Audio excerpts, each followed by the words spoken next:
Chapter 1. The medical center made Tommy feel anxious, fearful, yet excited. These emotions flowed through his veins at the idea of being a new generation medical implant, designed to increase the well-being of mankind. The reception area of the medical center was pure white, with shiny white floor tiles and white leather sofas, and a sweet perfume filled the air. He walked precariously towards a large white reception desk, becoming increasingly nervous.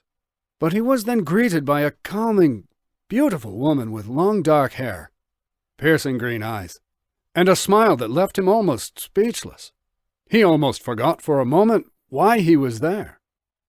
Hi, I'm here for my IPEA procedure, he said with a stutter, mesmerized by her beauty.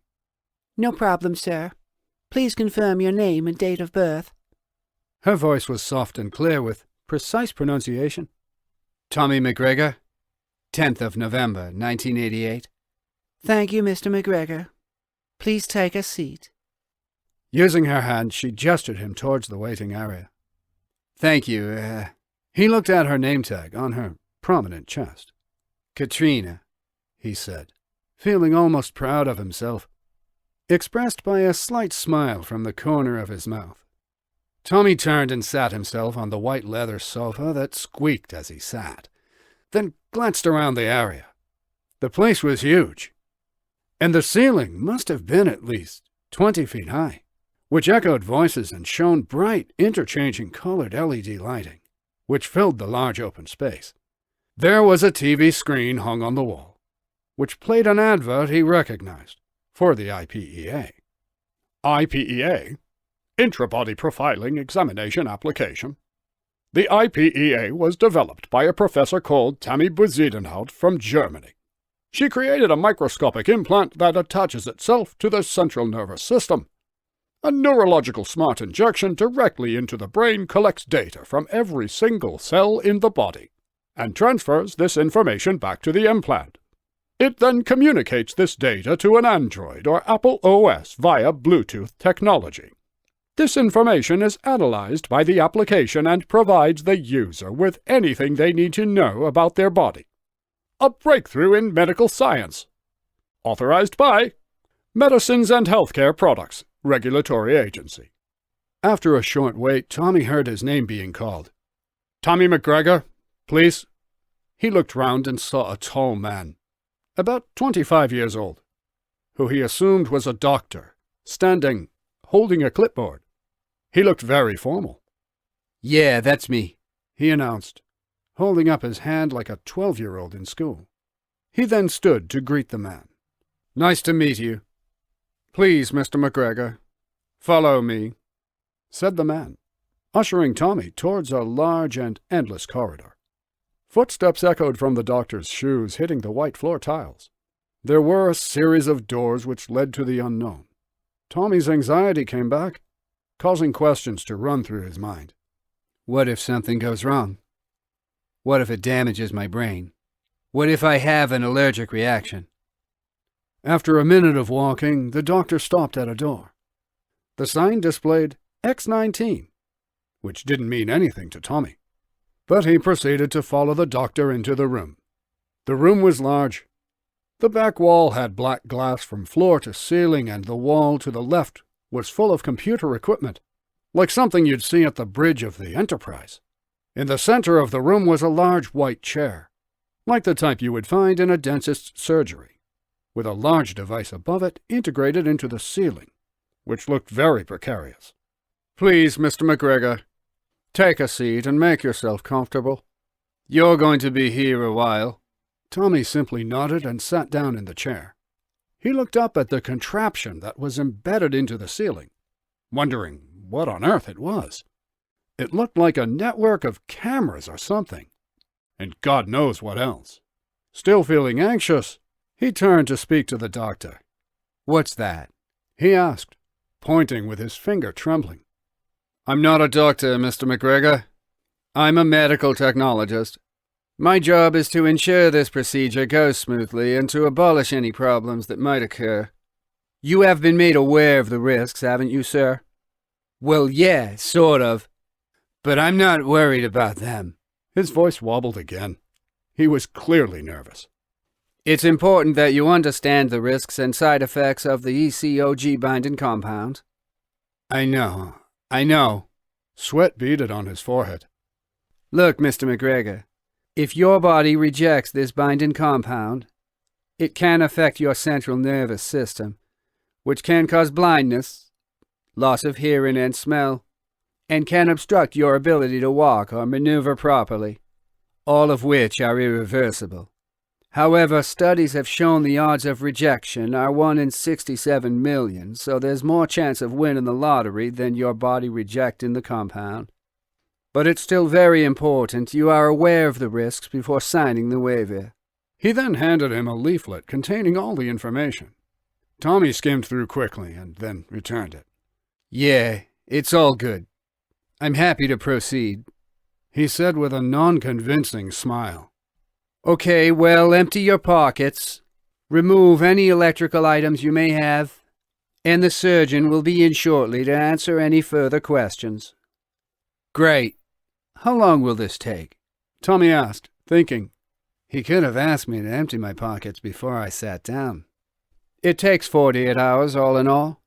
You will be asleep in an induced coma for nearly all of it, as we need the brain and all other organs functioning at the lowest possible level. It's a bit like restarting a computer after an upgrade of software. He looked at Tommy with frustration. If, Mr. McGregor, you had read all the information, you would know. Tommy returned an ignorant smile. There was about a 10-minute wait before the surgeon walked in. He was tall, gray, and very skinny, and he was wearing a long white coat. His shoes were shiny to military standard. Mr. McGregor, welcome to our facility. My name is Dr. Bowen. I'll be by your side along with my technician, Mr. Ellis.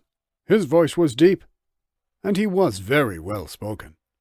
Dr. Bowen, one question. Will this hurt?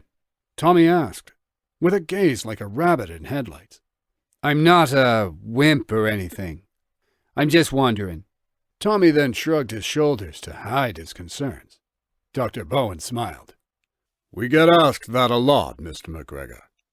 I'd be lying if I said there'd be no discomfort, but you shouldn't experience any considerable amount of pain. The most you'd experience is a headache and a slight soreness around the new implant, all being well. Dr. Bowen handed Tommy a clipboard. It contained a 12-page document explaining all the ins and outs of the procedure, which Tommy needed to confirm that he accepted the risks and side effects. Dr. Bowen was then required to examine Tommy and to complete a review of Tommy's medical records, to ensure he was of sound mind, before proceeding with the procedure. After 45 minutes, Dr. Bowen was ready to begin. Okay, Tommy, I would like you to take this robe, go behind the screen over there and return with nothing on but the robe. The robe was a classic standard green medical robe with the print IPEA TM-X19 displayed on the back in bold black letters. It smelled medical, with a strong smell of Dettol. Tommy went behind the screen, stripped down to his birthday suit, and couldn't help noticing that his little man had shriveled to the size of a peanut. Must be the fear, he thought to himself, whilst placing the robe over his head and tying it off at the back. He then walked back to the chair. The floor felt cold beneath his bare feet. All this bloody money, and they can't even provide slippers. Please, Mr. McGregor, sit and relax. Our technical nurse will be along shortly to put an IV drip in your arm. Hook you up to this little machine here. The surgeon tapped it with his long, bony fingers. So we can keep an eye on what's going on inside you. Tommy didn't say anything. He just sat right back in the chair, shook off his arms, and took a nice, deep breath. Dr. Bowen then reclined the chair back so that Tommy was now completely horizontal. Tommy closed his eyes, trying to relax. Mixed emotions flowed through him. Nerves, excitement, apprehension. He'd never been under before. The door opened, and in walked the technical nurse, dressed in a long white coat, flat shoes, with her blonde hair tied back, and, like the receptionist, she had a massive smile on her face with a beautiful set of teeth.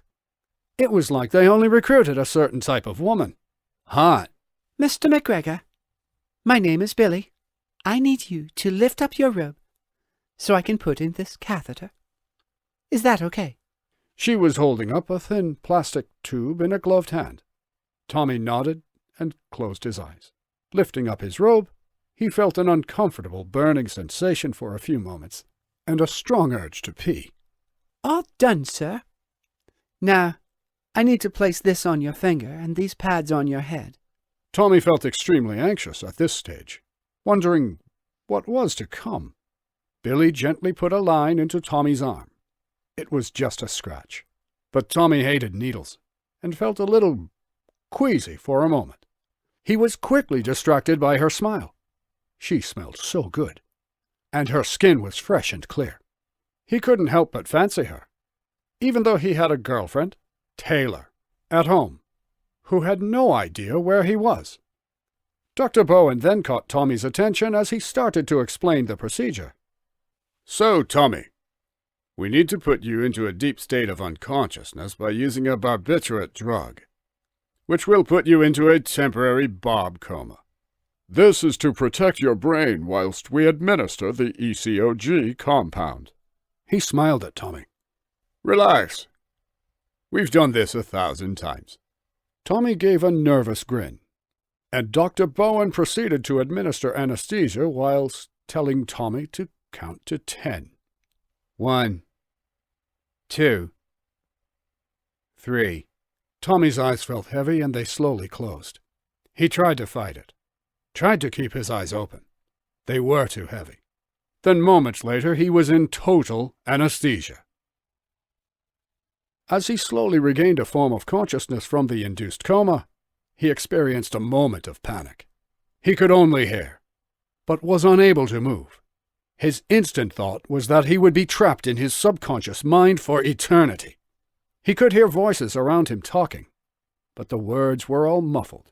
He could feel the temperature of the room and the sweat that had accumulated in the small of his back as he lay in the medical bed. He felt uncomfortable, as there was a need to scratch an irritating itch that tormented him for what felt like hours, with no ability to relieve the torment. He felt compelled to shout out for someone, to remind them he was there, so they could reassure him that everything was okay. But no muscle would even twitch, apart from his heart, that pounded like a prisoner on the door to their cell. His breathing was slow and uncontrolled, and he could hear the air whistling through the tubes that were working as a conduit from his lungs to the outside world. Why, he thought to himself, why did I do this? I knew the risks involved, and I still went through with it. What a waste. Taylor is going to go insane. If this is my life, I hope it ends sooner rather than later. The negativity of his thoughts snowballed.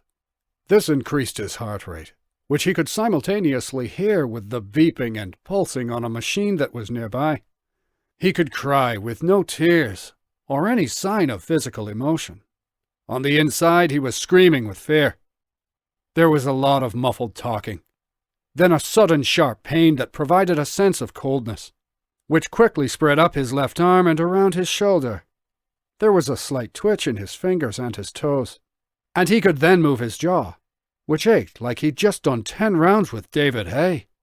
He was able to open his eyes. His vision began to come back with a blur, as though there was glue spread across his eyeballs. He was able to rub them, which created images of a well-dressed doctor looking over him. He's coming round. Keep the oxygen going. There we go, Mr. McGregor. How are you feeling? Dr. Bowen's voice was almost robotic, clear with perfect pronunciation. Like shit. Excuse my French, said Tommy. His voice was husky. His mouth was bone dry, and he gasped for water. Well, that's expected, Mr. McGregor. You've been in a coma for 2 days. He stood up straight and folded his arms with a comforting smile on his face. The procedure went exceptionally well. although your blood pressure dropped significantly, so we'll need to keep you in for a few days just to make sure." "Well, it didn't go exceptionally well then. I've got to go home. What day is it?" Tommy became agitated. Dr. Bowen was taken aback with the attitude he was receiving from Tommy. "It's Monday, the 8th of January, 2018, Mr. McGregor. We would like to keep you in under observation. You've had an IPEA implantation along with a neurological smart injection. This can have an impact on your central nervous system. It's extremely important we monitor you for a few days." His voice was stern. Dr. Bowen had made it clear that Tommy was going nowhere. "I understand that. The 4-hour interrogation made sure I was aware of everything to be expected prior to the procedure. But I've got to go. My girlfriend has no idea where I am, and you don't know what she's like." Tommy sat up with a long grunt. There was aggression in his movements. His girlfriend, Taylor, was not of complete sound mind, which caused Tommy anxiety and made him on edge. He knew she would instantly think Tommy was with another girl, rather than in a medical center having an intrusive procedure carried out. He had lied to her, though. He told her he was on a training course with work. He didn't want her to know about this procedure, knowing full well she'd be against it, like any caring partner. Tommy was a well-built man. Standing at 5'11" tall, he was handsome with big brown eyes and short dark hair. He burst through the front door to his apartment at 0:30 hours on the Wednesday morning. He was relieved to finally be back home in his apartment, which he shared with his beloved Taylor. "Taylor, you in?" he asked, as he briskly searched the apartment. But no one was home. He then pulled out his mobile and gave her a call. Surprisingly, after one ring, she answered. It was as though she had been waiting for his call. "Where the fuck have you been?" said Taylor. She was angry and needed answers. "Told you, babe. I had to go away on a training course for work. I just got home now. I'm knackered. Where are you?" His voice wobbled. He was never a good liar. "Bull, She shouted.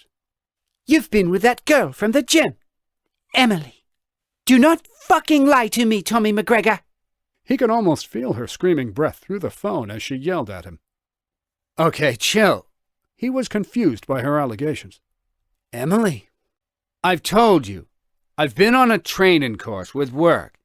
I told you weeks ago. We even said goodbye to each other on Wednesday morning last week as I left." He was very confused how she came to the conclusion he was with another woman. He did know of an Emily, but certainly wasn't with her. "Yeah, I know. It was all bullshit. It's a bit of a coincidence that when you're away, she's away too." Taylor paused. "I checked." There was a little shame in her tone. "What do you mean you checked?" Tommy was completely bedazzled. Yeah, he was lying, but not about that. Her Facebook said she was looking forward to a secret escape with a lover, with a shitload of winking emojis, on the same day you went away. All right. Okay. So Mystic Meg worked it all out from that. Bravo. He hung up before Taylor had a chance to say anything else. Taylor was a very insecure 22-year-old. She was petite, brunette, and cute. But God, she had the worst fiery attitude. There was a huge chip permanently on her shoulder, as though she thought the world owed her something. That aside, Taylor was extremely intelligent and worked for a top computer firm as an assistant. But her employers could see huge potential. Tommy and Taylor had been together for 2 years and had moved in together after 6 months. Being 30 himself, Tommy always thought Taylor was a little too young for him. Along with her irrational behavior and the constant jumping to conclusions, she actually drove him mad. It had crossed his mind many times about leaving her. But when she was happy and things were great, they had a lot of fun together. Whenever they were going through a dodgy moment and Tommy was thinking about leaving her, he held on to those moments with the hope that one day, when she actually grew up, things would change. Tommy didn't give up on things easily. He sat back on his sofa and went through his phone to find the IPEA app recently installed. The screen loaded to various options, including brain health, internal organs, blood levels, etc. He clicked on brain health, which was highlighted in red to notify that there was an issue. High cortisol levels detected. Learn to minimize your physical reaction to stress by consciously breathing from your diaphragm. A few minutes of diaphragmatic breathing will lower levels of cortisol and stimulate the parasympathetic nervous system to induce a state of calm. Tommy read this and thought it was a bit extreme, as he didn't feel that bad. Then he remembered something that was said during the intense pre-interrogation.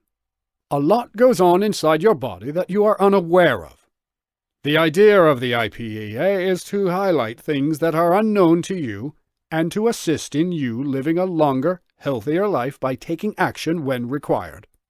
Tommy followed the guidance and could see after a few minutes that his cortisol levels were slowly decreasing along with his blood pressure.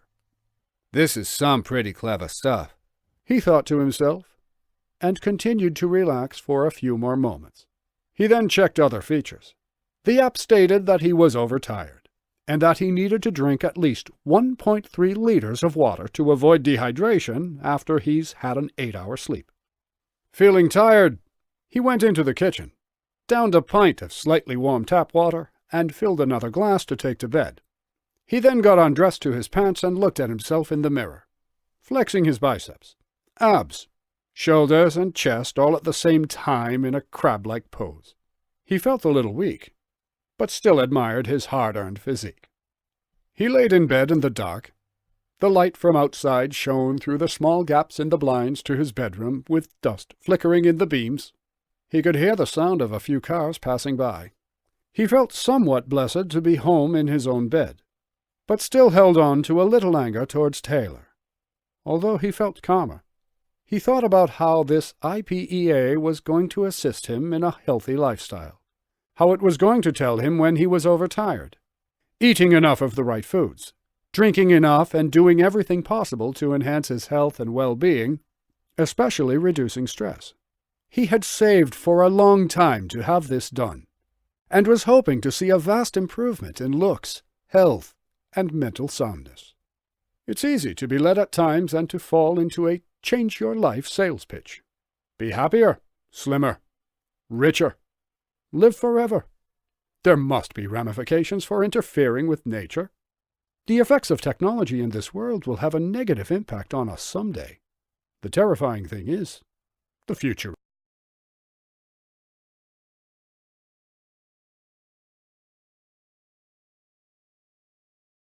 Chapter 2. There was a sudden, cold, wet, intense feeling as ice-cold water was splashed into Tommy's face that awoke him from a sound sleep. He opened his eyes to find Taylor had come home, still pissed off, and still convinced Tommy had been away with that girl from the gym, Emily.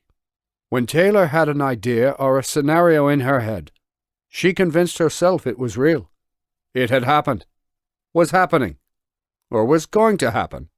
She was insanely insecure and so quick to react on emotions rather than think things through logically. "Fuck's sake, babe!" shouted Tommy, holding his t-shirt over his face to wipe off the water. Go on. Tell me the truth for once in your life. There was a visibly blue pulsating vein throbbing in Taylor's temple as the insecurity raged inside her body. Convinced that Tommy had cheated on her, it was then that he could clearly see he had to be honest with her. So he went for it. Okay. I went for minor surgery. Had that new diagnostic thing we saw on TV installed. I'm sorry I lied to you. I knew you'd be against it. But I wanted it done. For me. His honesty came with a self-refreshing feeling. A slight exhilaration. What? She frowned so hard her eyebrows met in the middle. But that frown quickly faded, displaying an immediate sense of calm. You know, babe. Remember that thing we saw the other week on TV? Where you have a smart injection that reads your insides and tells you what's going on inside your body. Oh, So you haven't been with that Emily? She took a step back. Once again, her assumptions were wrong, and she looked confused. No, babe. I've been to the place where they carry out the medical procedure. He showed her some bruising that had formed where the drip line had been inserted. Wait. There was a pause whilst the cogs in her brain turned and worked out what he was talking about. That thing that cost a shitload of money?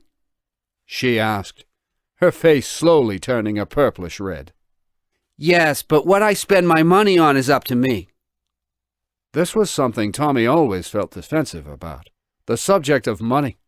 He'd always felt he should never need to ask if he could spend his hard-earned cash. T, we could have gone on a nice holiday or something, Taylor moaned. We will, babe. I just wanted to invest in my health. You mean use it for vanity reasons? To get the attention of other girls? No, babe. For fuck's sake, get that shit out of your head. He stood up from the bed, pressing both hands on his chest. For me. To make me feel better. There was a pause. About me. Taylor sighed and jumped onto the bed, giving another sigh of relief that this Emily wasn't in the picture. She felt silly for spending the last 4 days obsessing and stressing over nothing. She couldn't help or control these feelings. It was something she just needed to try to deal with. Well, if you can afford $5,000, I'm sure you have some money to treat me tonight. Why don't we go out?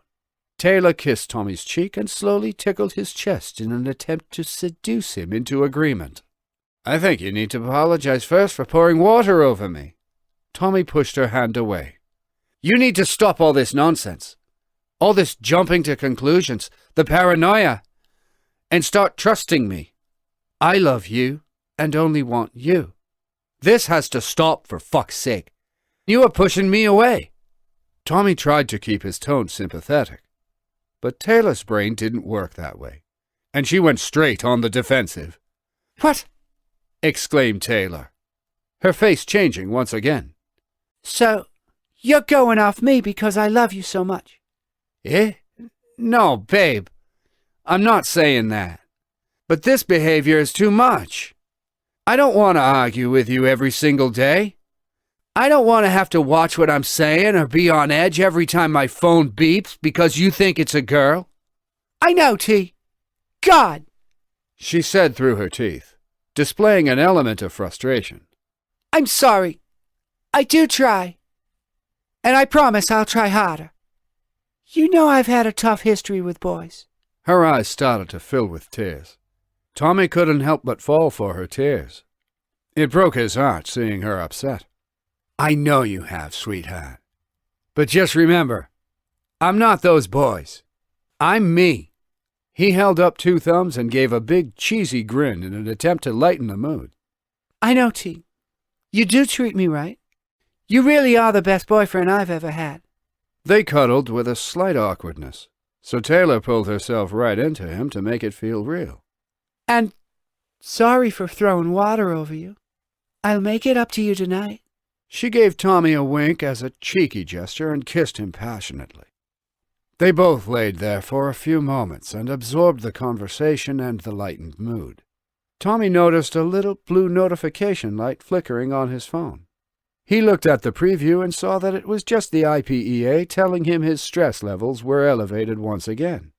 So he carried out the breathing technique. After an hour of chatting and cuddling, Tommy left the room to take a shower. With Taylor being the hyper-insecure girl she was, she took this as an opportunity to install a ghost app she had been working on unofficially at work onto Tommy's phone, which would enable her to mirror everything on his phone onto her own phone, so she would be able to monitor what he was up to.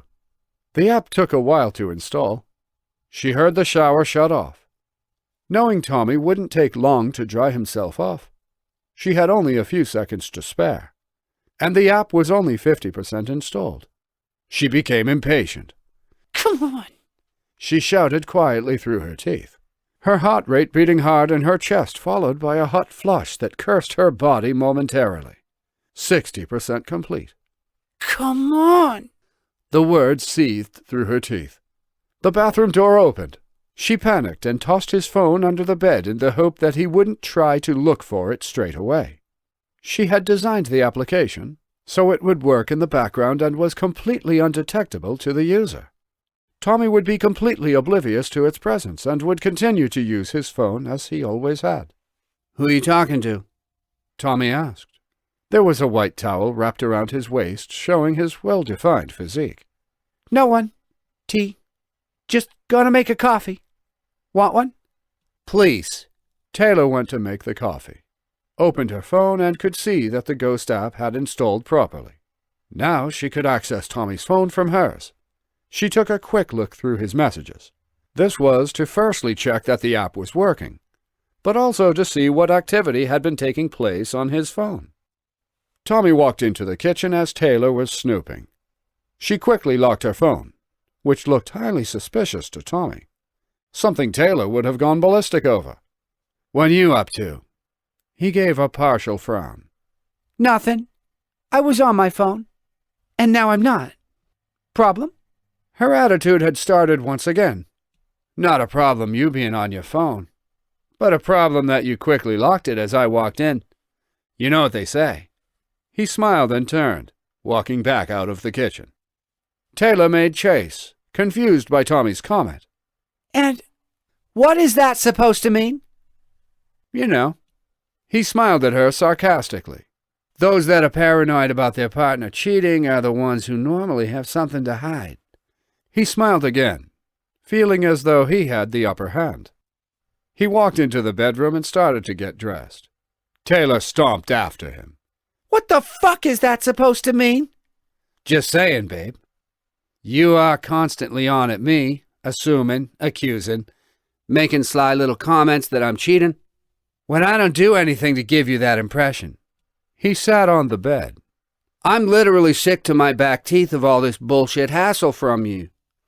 And the moment you actually look a little bit suspicious by quickly locking your phone as I walk into a room, you start to lose your head. Feeling a little defensive, are we?" Taylor became frantic, waving her arms around, screaming at Tommy and getting up into his face. She was in a state of rage, a side of her that Tommy hated. Looking at her, you wouldn't even guess she had the temper she did. This was now his time to leave the apartment and give the girl some space to cool off. Tommy wondered what state the place would be in when he returned, knowing there was a 9 out of 10 chance she would trash it. He got into his 17-plate Silver 5 Series, turned the engine over, and sat there thinking about how everything was, and how this girl was causing so much stress and aggravation in his life. "Bitch!" he shouted, punching the steering wheel of the car. He put the car into reverse, abruptly drove out of his parking bay, and sped off down the road, tires screeching as they tried to grip the tarmac. Taylor, on the other hand, was on the bed, tears streaming down her pretty cheeks. She actually felt a lot calmer than expected, but was annoyed with herself. She knew where her issues lay, but she just couldn't come to terms with her past. It went back to about 4 years ago, when she had been around 17 years old. There was this man she had met online, and she had been massively attracted to him. His name was Mick.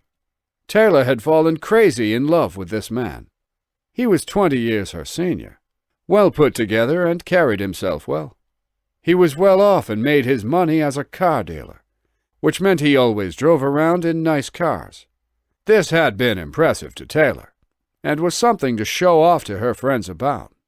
He did look after her for a while, but she had found out he was already married and had a daughter of a similar age to her, so had been living a double life, which had caused big concerns.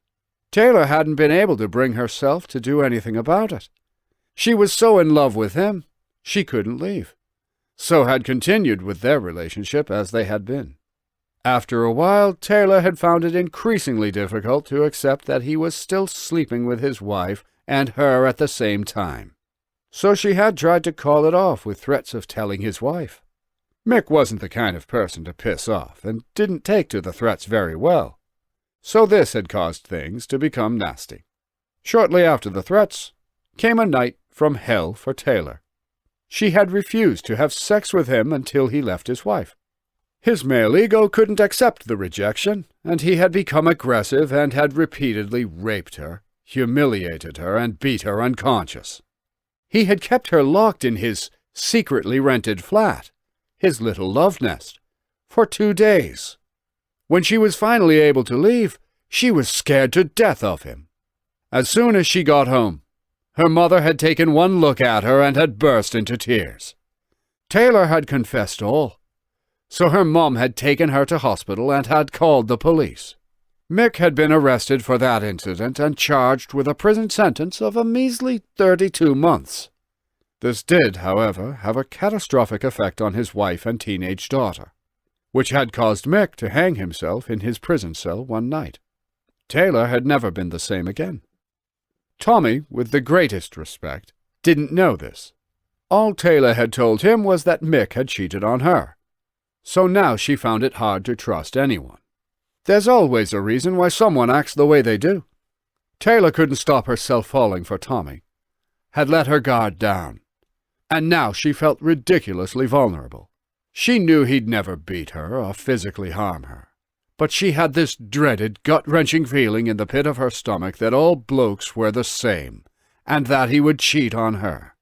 This had turned into a crazy obsession that had progressively got worse over time, and she couldn't let go. Her insecurities controlled her life, which had put tremendous strain on hers and Tommy's relationship. So, she had designed and installed the Ghost app onto Tommy's phone to reassure herself that he wasn't cheating and that she could trust him. By keeping tabs on him, it meant her mind was at ease. This was her way of dealing with her mental health issues. Tommy pulled up in his car on a cliff edge near a beach on the south coast of Wales. He sat there staring out over the Bristol Channel. He'd been driving around for most of the day and had ended up here watching the darkness engulf the sea in front of him. As the sun set, the oranges and pinks collided, creating a beautiful scene that words couldn't describe. He sat there in a daze, thinking about how his future would look if he was to stay with Taylor. Will it always be this way? Or is there someone else out there for me? He wondered. She's a good girl, but is deeply insecure and damaged, and is pushing me away. Tommy had had a good life so far, and now, at the age of 30, he was ready to get married and settle down, start a family, enjoy life, and watch his future non-existent children grow. He knew Taylor loved him, and he knew she would marry him in a heartbeat. But he had serious doubts as to whether she was right for him or if she was ready for such a commitment. Tommy had grown up in the country with his mum, dad, and sister. He had been well looked after, was well educated, had worked his way up the ladder in the corporate world to management, and was now earning a fairly decent income. He was proud of himself and his achievements. He had never been in trouble with the police and had always had steady girlfriends, who were always younger, always cute, petite, and overall just nice girls. Most of his previous relationships had just fizzled out to nothing with pleasant memories and no real dramas. However, Taylor was pushing him, testing him, and driving him to the point of no return. And when he was done, he was done. He reached into his pocket to grab his phone, expecting thousands of missed calls. But it wasn't there. He must have left it back at the apartment.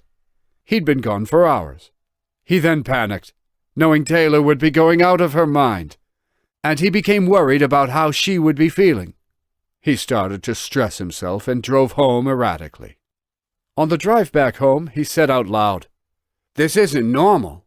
Relationships shouldn't be like this. I need to end it, and I need to do it tonight." He repeated those words over and over out loud, as if he had to convince himself that this was it, and he had to leave her.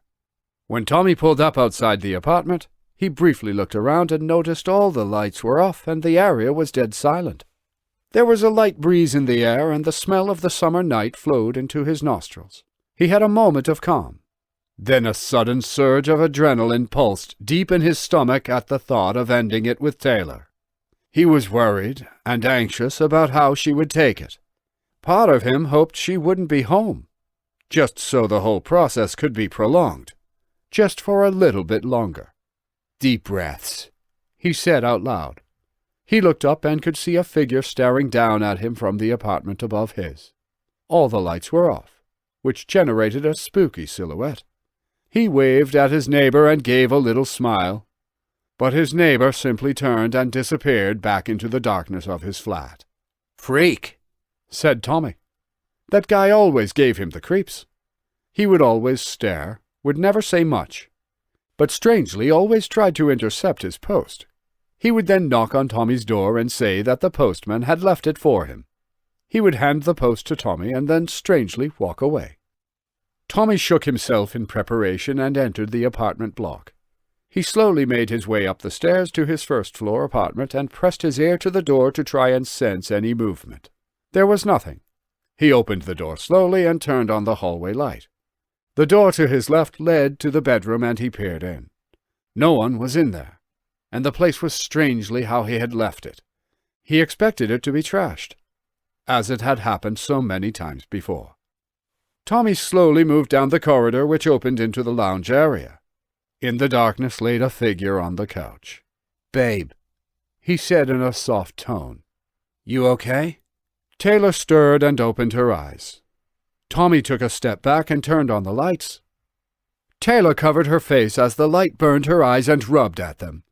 Tommy could clearly see a blood-stained tea towel wrapped around her arm and hurried towards her. "What have you done to yourself, babe?" He was angry, but upset at the same time. I thought I lost you forever, T. I'm sorry about everything. I really am. Please don't leave me. I can't live without you." She burst into tears. Tommy wrapped his arms around her and squeezed her. She sobbed into his shoulder and he could feel her shaking dramatically. "My phone smashed too," she said, sobbing. "You mean you smashed it?" "Okay, I did. But I was so angry, T. Not with you, but with myself." She continued to cry. Tommy pulled away from her. "Let me see," he said, as he gently pulled her arm towards him to unwrap the towel. He then started to cry gently. "Babe, you are so silly." Luckily, it wasn't a deep cut and more of a cry for help. "Look, T, I need to tell you something," Taylor announced. "I need you to understand me. I need you to have an understanding of why I am the way I am with you, as we can't carry on like this." Tommy sat back. "Okay, I'm all ears, babe." Tommy was confused. He had never seen her like this, and he knew something was up. He had a gut feeling that she had been with someone else, and was thinking of the worst thing possible. However, he couldn't have been any further from the truth. "Let me say what I have to say before you say anything back," Taylor said. "Of course. Just tell me." He sat back, folding his arms ready to listen, looking at her in the eye, trying to second-guess what she was about to say. Taylor went through her entire ordeal in detail about Mick and everything he had done to her. She finished, wrapped her arms around Tommy and sobbed. Tommy held her tight and cried with her. He closed his eyes and thought to himself, "All this time and the poor girl was suffering, keeping this from me. No boyfriend wants to hear that, but at least she has told me." He held her shoulders and looked her deep in the eyes. "Sweetheart, I understand why you kept this to yourself, and I now understand why you've been the way you have. I'm so sorry you had to go through that with him, I really am. And I'm so proud of you for opening up to me." He found it hard to hold back and cried again, thinking about how terrified she must have been. He really did care about her and felt guilty for having armed himself for a breakup. Everything started to make sense to him now. Why she had been so quiet and closed off for the first few months of dating.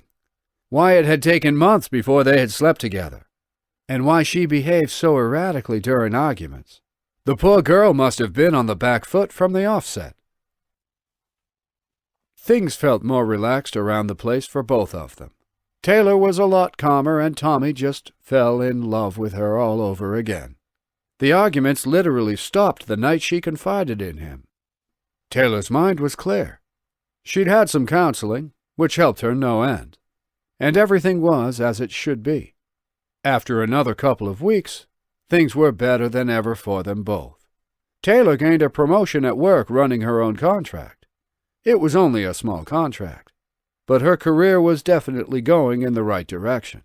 Tommy was still doing well, keeping track of his health using his IPEA, and had signed himself up to compete in a bodybuilding competition in the Beachbody category. Taylor was very supportive, helped prepare all his meals, and gave him the motivation he needed when he was feeling down and struggling with his intense training regime. It was a Saturday night, and the pair decided it'd be nice to go out for a meal, especially as Tommy could have a cheat meal, a meal outside of his normal diet routine. The weather was now cold, so they wrapped up and made their way to the car. As they walked down the stairs in their block, the neighbor from the flat above was passing. "Hey," said Tommy with a nod, but the guy just kept walking. "Oi, you ignorant prick!" Taylor shouted. She just couldn't help herself. "Babe, don't," said Tommy, and he put his arm across her front. "No, he can't just ignore you." She turned back to the neighbor. "Oi, do you have a problem?" Her voice was raised and anger was pouring like venom from a snake. The neighbor then stopped on the stairs and slowly turned around. A magnified, insincere smile stretched across the width of his face. It was clear this guy didn't give a shit. "No problem, love." The neighbor's lips barely moved as he spoke, and his voice was fairly high-pitched for a 30-something-year-old. "So why did you ignore my boyfriend? He was only being friendly." Taylor was still angry, and she stared intensely into his eyes, which he reciprocated. "I did I?" He raised his eyebrows, then stepped forward in his dirty white trainers that squeaked as he moved down a step. He had a long camo anorak on with the hood up. His eyes were deep. There was something not quite right. "Come on, let's go," said Tommy, gently turning Taylor around and ushering her towards the bottom of the stairs and out the door. They never looked back, but if they had, they would have seen that the guy didn't move until they were out of the building. "Fucking freak," said Taylor. "I know. He's a strange one, so please just ignore him from now on. Don't start kicking off, especially when I'm not around. Anyway, fuck him. Let's have a nice night," said Tommy. They jumped into the car and made their way to the bay to find a good place to eat. They decided to eat at a nice, all-you-can-eat Chinese restaurant. Tommy wanted to make the most of his cheat meal and was not going to hold back at all. He piled on the Chinese chicken curry, chips, duck wrap, chicken satay, bloody everything he could possibly get his hands on. He then moved on to the dessert and just kept filling up. "You okay, babe?" he said, sitting opposite Taylor. She had a sad look on her face. "Yeah, T. Sorry. Was just thinking." She looked down at the table. "Come on, babe. Spit it out." Tommy flicked some cream from a cake across the table that landed straight in her hair. She looked up and smiled at him. "Prick," she exclaimed in a jokey kind of way. "Come on, babe. Why do you look so sad?" "I'm not sad, T. I'm feeling overwhelmed." Taylor paused and took a breath. "Over the last few weeks since I told you about you-know-what, things have just been amazing. I've got this hot, sexy man who loves me more than anything in the world. My job is going great. I'm so happy. You make me happy." She smiled with a tear running down her left cheek and another running down her right side a little further behind. "That's so lovely to hear, babe." Tommy leaned forward, and with both of his thumbs he gently brushed away her tears and then held her face. "I fucking love you so much." Intense passion filled them both, and they started to passionately kiss each other over the table, not caring about others trying to eat their meals. They pulled away from each other with a mischievous giggle, and Taylor had to wipe a little saliva from her mouth. "I love you too," she replied, smiling from ear to ear. "Now can I finish my dessert?" Tommy said. "Crack on." She wiped the cream from her hair and threw it back at Tommy. They both giggled and laughed. They finished up their desserts, settled the bill, and quickly walked to the car to get out of the cold winter evening. In the car they were both smiling, not saying a word, yet fully content and comfortable with the silence. When they got into their flat, Tommy felt all bloated and lethargic. He checked his IPEA on his phone. It showed that he had consumed over 6,000 calories during the day, and his sugar and insulin levels had increased. The app recommended that he should drink a liter of water over the next few hours, and that he should fast for the next 16 hours. He laid on the bed. His belly was painful, almost stretching and ready to burst. "Babe!" He groaned. Taylor was in the kitchen. Yeah, T. She shouted back. "Can you bring me a pint of water, please? I'm dying," he said, followed by a groan. "And try not to throw it over me." This had now become a running joke. Yeah. "Make sure you run the tap until the water is cold, please. You know I'm funny about drinking tap water." Yeah, coming. Taylor shouted as she walked through to the bedroom. Here you go. She went to hand Tommy the glass, only to find that the cheeky sod had instantly fallen asleep. Well, I'm not getting any tonight. Taylor huffed. She went into the bathroom, took off her makeup, brushed her teeth, and climbed into bed next to her bloated, sweaty boyfriend. She kissed him on the cheek, turned off the light, and closed her eyes with a fruitful smile on her face. What a lovely evening, she whispered to herself. She had finally found that happiness. Chapter 3. It was a cold, crisp winter's morning with the sun gleefully shining through the blinds in the bedroom. Taylor smiled and turned to Tommy, instantly realizing he wasn't there.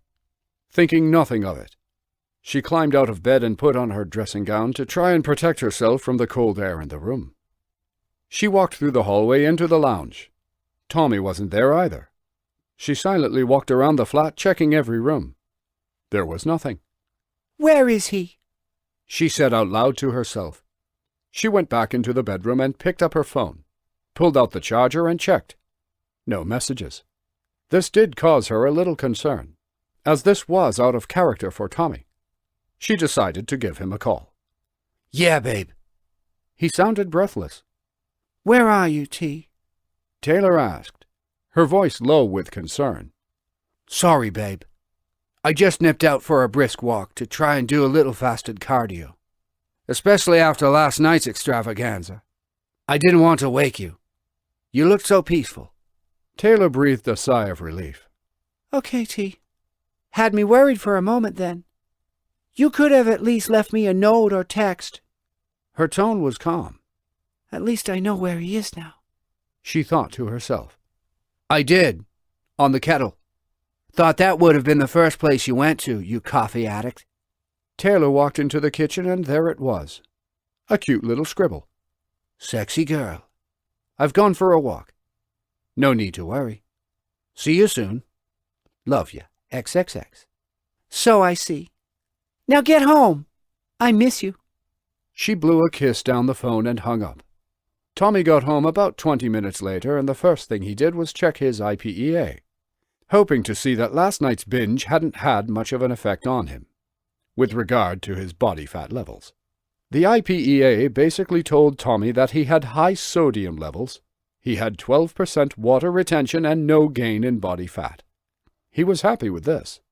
Good to know you can't get fat in a day, he thought to himself. After Tommy had finished reviewing the analysis of last night's binge, he decided he was going to train in the gym today, as he felt full of carbs and energy. He walked into the lounge and gave Taylor a big kiss on the lips. Your lips are cold, Taylor said. "Yeah, it's freezing out there," he said as he jumped onto the sofa, cuddling up to her. She loved lots of attention. Whilst they laid there cuddled up on the sofa, they could hear the freak upstairs moving things around. Normally they didn't hear anything from him, so this was unusual. "Wonder what he's doing," said Tommy. I'll get out my crystal ball, shall I? And home in on the freak. They both laughed together. Yeah, if only, eh? Why don't you get this week's lotto numbers, too, whilst you're at it? Tommy leaned forward and gave Taylor another kiss on the lips. I'm going to nip to the gym later. Do you fancy joining me? He smiled at her, already knowing her answer. Nah, but...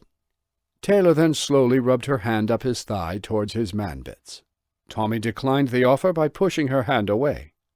What's wrong? Taylor asked, having felt a moment of rejection. This wasn't like Tommy at all. She normally had him on tap. Sorry, babe. I'm just not feeling it. I still feel all bloated and unsexy. It's okay, babe. We don't have to. Taylor hated the rejection. A little insecurity started to haunt her slightly, which she tried to ignore and turn her thoughts around. He's not always going to be in the mood for it. If I felt unsexy, I certainly wouldn't. She thought to herself, which made her feel better. I'm sorry, babe. It's not you at all. I promise. Tommy kissed her on the cheek to give her reassurance. Maybe later, yeah? Don't force yourself. Taylor snapped, regretting her words, then backtracking. What I mean is, it's okay to not be in the mood. I understand. Tommy leaned in and kissed her again. I'm going to take a shower and have a shave to freshen up. I'll see you in a bit. He walked off into the bathroom to take his shower. Whilst showering, Tommy had an intense headache, making his head feel freezing cold and heavy, a bit like the feeling of brain freeze. He crouched down in the shower and held his head, hoping the pain would go away. But it grew stronger and stronger. He then got up off the floor of the shower. The headache had gone, and he felt fine. That was weird, he thought to himself. An hour had passed. Tommy went back into the lounge, where Taylor was watching some girly Wives of Cheshire, or whatever, on the telly. You okay, T? Took your time, didn't you? I was only 10 minutes, babe. Tommy was confused. He checked the time. Strange. I only thought I was in there for a few moments. Maybe you got carried away with yourself? Taylor winked at him, implying he had been having a little alone time. No, I didn't do that. Honestly. I did have an horrendous headache, though. I then got up off the shower floor. I think I may have passed out. Taylor looked concerned. You okay? There are painkillers in the cupboard. Do you want me to get you some? She stood and began rubbing the back of his head. I've got a bit of a lump on the back of my head. I think I must have passed out, babe. Well, sit down. I'll get you some water. Taylor offered. Tommy sat down, rubbing the back of his head, feeling confused. He had lost 50 minutes somewhere, and it felt strange. Right. What are we doing today? Taylor jumped with excitement, prancing around like an hyperactive school kid in an attempt to get Tommy's mind off his headache. I'm training, babe. Tommy didn't even look at Taylor when he spoke, and his tone was a little off. T. She gave him a little playful kick to the knee. What? Tommy snapped at her for the first time since she could remember. What's wrong? Taylor asked. Why are you being moody all of a sudden? This isn't like you. I'm not. I told you earlier. I'm training today. Again, Tommy snapped, but this time his tone was even more off balance. It's important for me to stay focused on my goal. Yeah, but you're not training all day, are you? Let's go out for some lunch and go and watch a film. You can train after, Taylor said gleefully, trying hard not to mirror his mood. As if I'm gonna feel like training after lunch in a film? Idiot. Tommy stood and walked towards the bedroom, brushing past Taylor and giving her a little nudge with his shoulder. What the fuck was that, T? Taylor could feel anger building up from inside her stomach. What's wrong with him? Who the fuck does he think he is? She was fighting her anger, trying her utmost to not retaliate and wind him up even more. Come on. Give me a smile. Babe, seriously, just fuck off. I'm off down the gym. If you want to go and do something, then call one of your friends and stop bugging me. By this point, Tommy had put on his gym kit and was ready to leave. Who do you think you are talking to? Taylor snapped. Why is it okay for you to talk to me like that? Who are you? Really? She was totally shocked at his behavior. You know I don't have many friends, T. That was a low blow. Not my problem. Why don't you give your old dead friend Mick a call? I'm sure he'd be happy to hear from you. Tommy instantly regretted his words. Words he couldn't take back. Words he knew Taylor would hold on to and that would play with her mind. You evil fucking bastard! Taylor shoved her hand into his shoulder. Tommy fell backwards, and his headache came back. This time with a vengeance. He knelt down, trying to take the pain. Then he stood. He looked different. His face had changed, and the muscles in his face were all relaxed. Taylor looked at him concerned. Are you okay? Tommy didn't say a word. He clenched his fist and slammed it straight into her face. Her body buckled as she fell to the floor, whimpering. He stood over her, glaring, not saying anything. He was still, like a statue. Then he snapped out of it with a shake of his head. Blood ran from Taylor's eye, which was already beginning to swell. Tommy just stood there staring at her in disbelief. What has just happened? Tommy asked. Why are you on the floor? Shit! You're bleeding!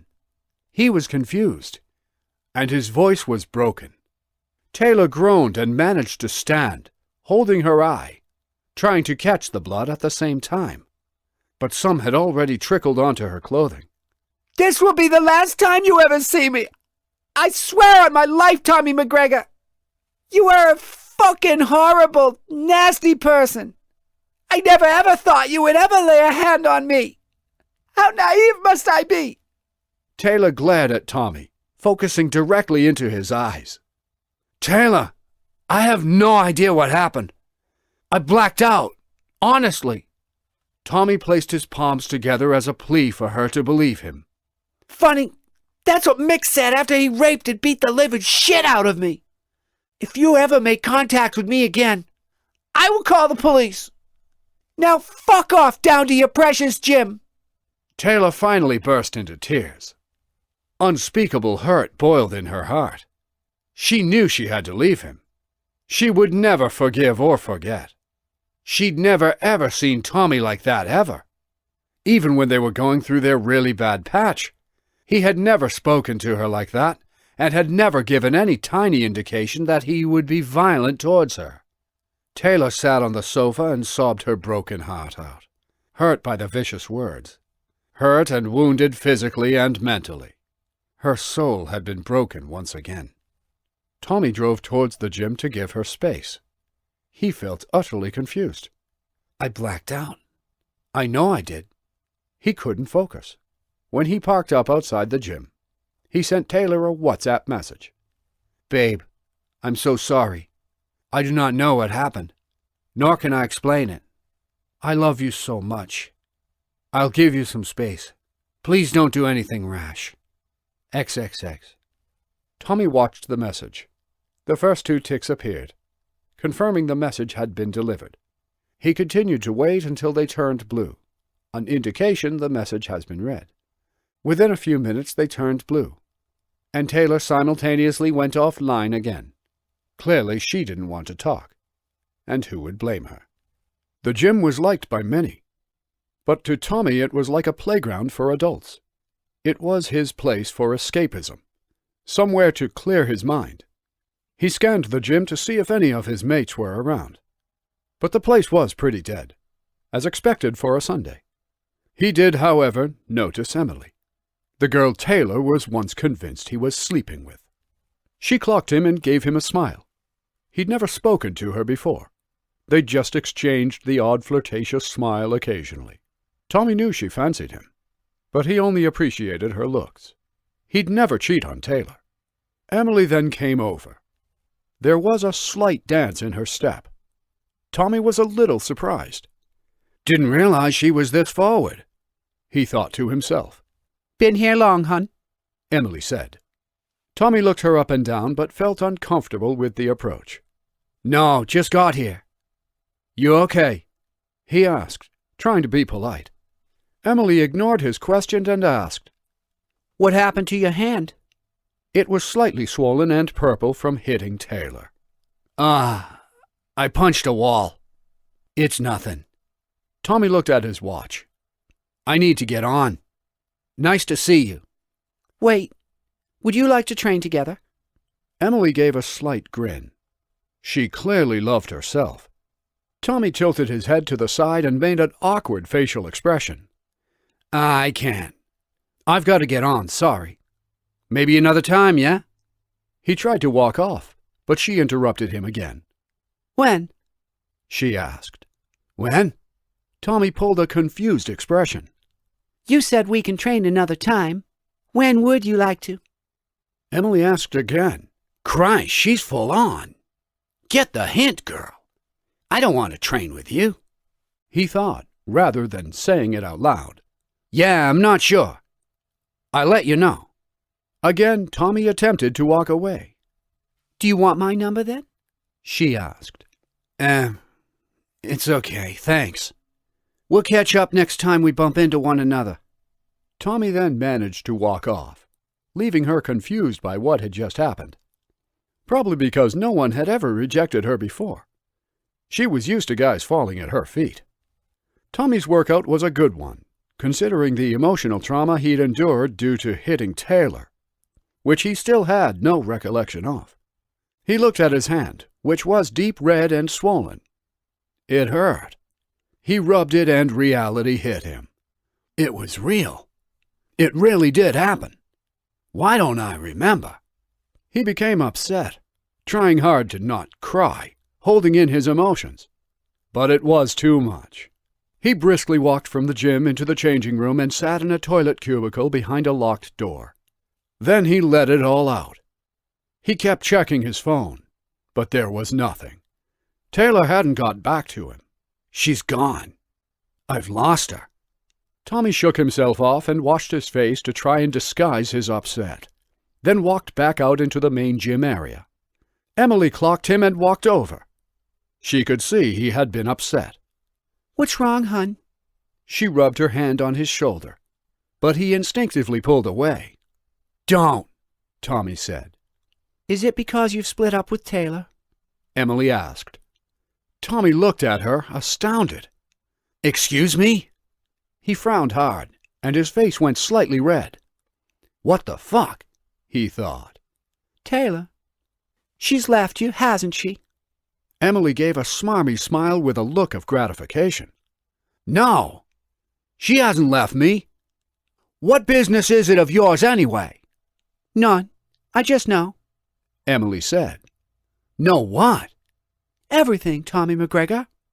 All of a sudden, the pretty girl who Tommy appreciated for being hot-looking became ugly, from a personality point of view. "How do you even know my name? Or Taylor's, for that matter?"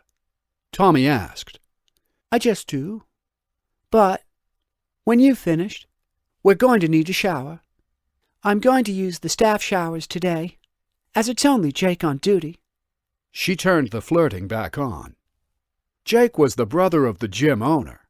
He was about 30 years old and so laid back he was pretty much dead. Emily wanted to use this opportunity to sneak Tommy into the showers where they wouldn't be disturbed. "No, I shower at home. And don't change the subject," Tommy exclaimed. "Well, Tommy, I'll be up there in the next 45 minutes. If you want to join me, you know where to find me."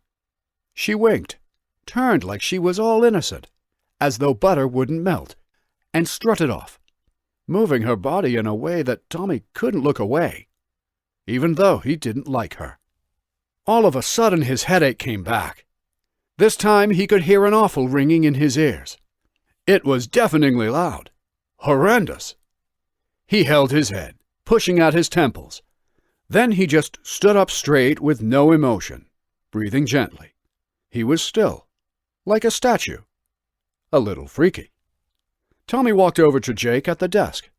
"Can I have a bottle of cherry egg whites and a bowl of porridge with a cup of almond milk, please?" His speech was slightly slurred. "No probs, mate. Good session?" asked Jake. Tommy just grunted. "What's your problem, mate?" "Nothing," Tommy said, as he walked off with his order and sat down. His movements were slow and he was a little wobbly on his feet, but he managed to sit on a chair before he fell over. Once Tommy had finished his food, he stood and walked up the flight of stairs leading to the changing rooms. He walked straight into the staff changing area, glancing behind just before he entered to see if anyone was watching. He was moving differently, with a slight stagger, and his knees buckled once or twice, but he managed to not fall. The room was steamy. Tommy staggered through. Emily heard him and exposed herself from behind the shower curtain. Tommy just glared at her. She stepped towards him, and he placed his hand on her breast. He showed no emotion. "Are you fucking numb or something?" Emily asked. Tommy just continued to stare at her. "Oh, now you're freaking me out." She grabbed her towel and pulled it around herself to cover up. Tommy then snapped out of his daze. "What are you doing?" he asked. Confusion, anxiety, and a dose of fear coursed through his body. He had no idea how he had got to where he was. "I told you to meet me in here, but you've gone all freaky on me." "I've changed my mind," Emily said. "About what?" he asked, literally having no idea what had just happened. "About us. You know, getting down to it." She winked. This girl just could not help herself. "I'm not interested in you, sorry." Tommy walked out of the shower room and headed towards his car. He had a moment of rage. He felt like he had cheated on Taylor, even though he hadn't. He felt like a bad person. First he had punched Taylor. Then he had been in the shower room with a hot, naked girl. What next? Why? He screamed at the top of his lungs, punching his steering wheel in rapid succession.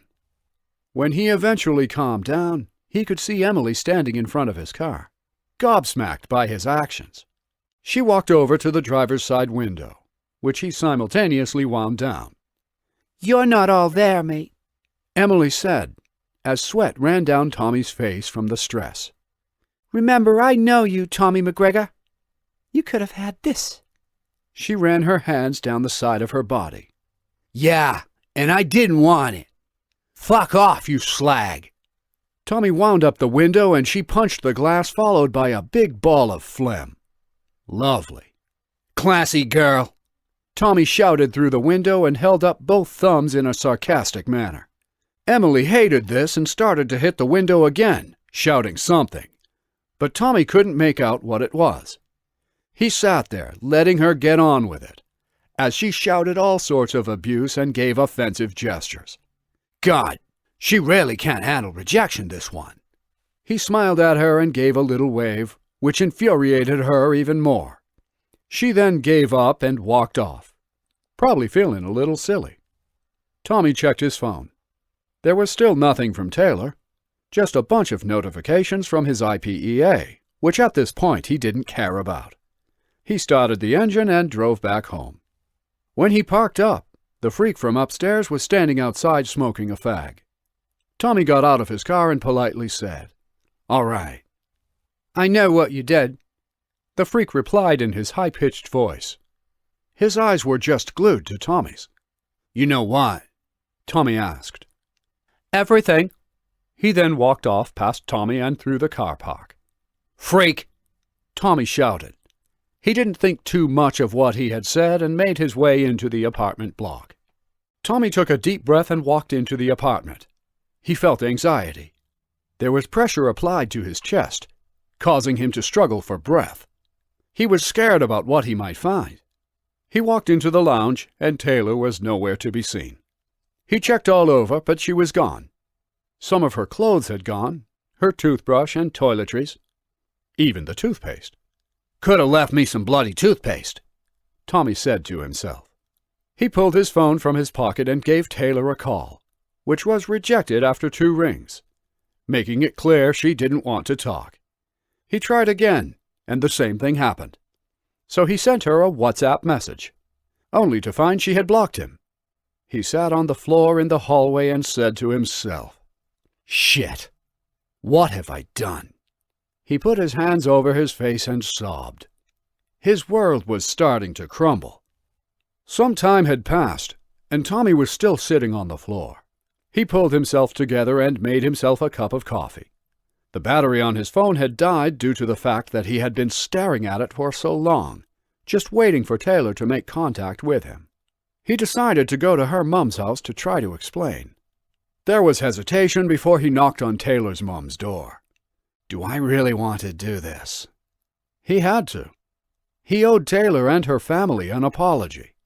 He used the brass door knocker, flicking it twice. It didn't take long for Taylor's mum to answer.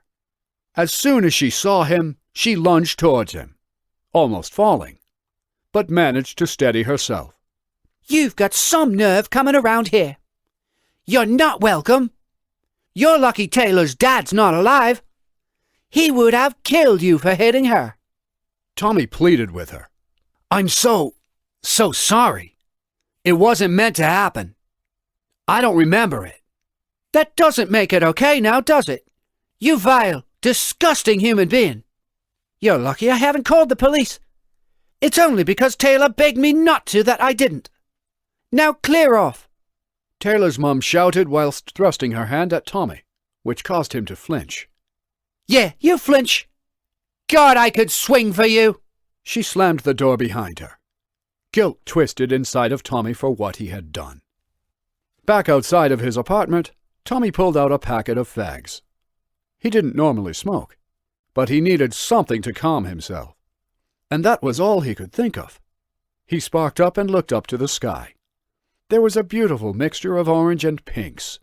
An aeroplane caught his eye, with a long contrail stretched for miles. Tommy wished he was on that plane, imagining where it was going. Lucky people going about their lives, he thought. Tommy finished his fag and flicked it across the path. He looked up, and the freak was standing in front of him, staring.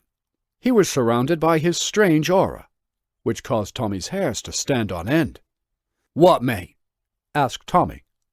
Why are you so weird? The freak looked at him. Can't you fucking speak? What do you want? Nothing, Tommy. The freak answered and went to walk past. Tommy stepped to the side to block his path. Look, right? Stop all this bullshit nonsense, Tommy said. You don't need to stare at us. Just walk past, understand? Us? Yes, me and Taylor. There is no Taylor now, is there? After what happened, announced the freak. What do you know about that? Tommy could feel his cheeks glowing red as the anger rose inside him. He repeated his words again. I said, what the fuck do you know about that? Tommy stepped forward, so close that their noses were almost touching. Everything, my friend. Now move. Tommy let the freak past. What's going on? He asked himself. He lit up another fag. He couldn't take the stress. Things were really getting to him. He tugged hard on the fag and drew it deep into his lungs. He then heard a voice. Didn't know a fitness fanatic such as yourself smoked. He looked over. It was Emily. What the fuck do you want? If you've come around here to cause more drama, then don't bother. I've had a shit-ass day as it is, Tommy exclaimed. I came round to apologize for my behavior. I'm truly embarrassed and ashamed of myself, Emily said. Forget it. I have. Tommy had a don't-give-a-shit attitude. Can we start over? Emily gave him a cute smile. Presumably it had always worked for her. Start what? Tommy asked. Just being friends. Look, right, I reacted the way I did because I've liked you for so long. I hated you rejecting me. I felt ugly. I'm sorry I made you feel that way. If it was another time, when my life wasn't so fucked, then yeah, but I'm not in a good place at the moment. Tommy dropped his head down, showing signs of adversity. Sometimes, Tommy, we all need a friend. Look, why don't we go up to your apartment and have a hot drink and a chat? Emily rubbed his arm. This time Tommy accepted the comfort from her gesture and nodded. Nice place you have here, said Emily as they walked into the kitchen. Do you own it? I do, yeah. Bought it a few years back. Sugar? No, thanks. Tommy finished making the tea and they sat on the sofa together. Emily had that look about her. She was very pretty and petite. Tommy was hugely attracted to her. She leaned forward and he just couldn't help but kiss her, which turned into passion. The mugs of tea went flying. He picked her up and carried her to the bedroom. The next morning, Tommy woke up to find Emily laid next to him, which made him feel surprisingly good. Maybe she's right. Sometimes we do just need a friend. He watched her sleep. Her skin was perfect without makeup. Her platinum blonde hair spread across the pillow and her breathing was gentle. She was wearing one of his work shirts that looked really sexy on her. He felt like a creep just watching her sleep, but it gave him comfort. He leaned forward and kissed her, causing her to stir and wake up. "Morning, beautiful," Tommy said as she opened her eyes and looked at him. Emily smiled at him and sat up. She leaned forwards and gave him a closed-mouth kiss. Morning breath, she said as she covered her mouth, and they both laughed. No